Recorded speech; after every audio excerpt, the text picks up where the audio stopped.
Kung bago ka pa lang sa aking YouTube channel, please subscribe at i-hit ang notification bell para updated ka sa aking bagong videos.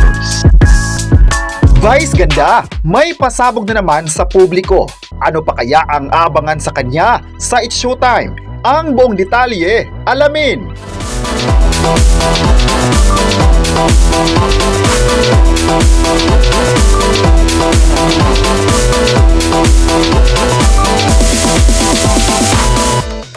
Maraming pasabog talaga ang nagisang Unkabogable Star sa It's Showtime dahil nga nagustuhan ng mga tao ang kanyang paandar sa It's Showtime kung saan nagbibigay siya ng saya sa mga audience at maging sa lahat ng mga viewers ay marami naman ngayon ang nagre-request na sana gagawa naman siya ng bagong series sa ABS-CBN. Maalala ng nakagawa din ang komedyante noon ng drama kung saan napabilib ang mga fans at viewers. Ngunit latest na ngayon na may issue ang ABS-CBN artist. Hindi na nagpatumpik-tumpik pa at agad nag-post si Vice Ganda sa kanyang Facebook account itong Miyerkules para magbigay ng babala sa madlang people tungkol sa fake social media account niya. Talak ni Vice, may gumagamit raw ng kanyang lumang live videos at nagpapanggap na siya para makapag-scam. Dagdag pa niya, tanging verified Facebook lamang niya ang opisyal at tunay na ginagamit sa Facebook. Kung may kahina-hinalang activity mula sa non-verified account na ginagamit ang kanyang pangalan, i-report raw ito at mag-ingat. Nakarating din sa Unkabogable Star ng nasabing fake account dahil na rin sa ilang concerned fans at netizens.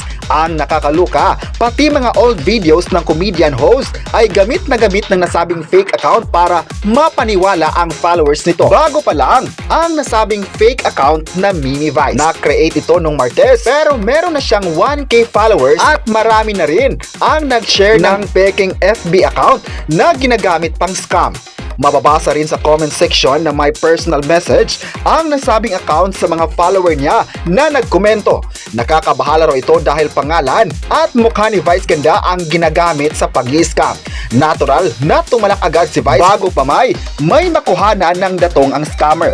Dahil dito ay marami ang napakomment agad sa naging pahayag ni Vice. Tama naman na need ng action ito bago pa masira ang kanyang reputasyon. May mga nagsabi naman na love talaga ni Vice ang mga fans dahil agad din siyang naglabas ng statement. Nakakabahala naman talaga ang ganitong mga aksyon ng mga scammers dahil kilalang kilala naman talaga ang Unkabogable Star. Isa din ito sa mga rason kung bakit siya ang target ng mga scammer. Sana raw ay mahinto na ang mga ganitong eksena sa bansa para wala nang madamay pa na individual.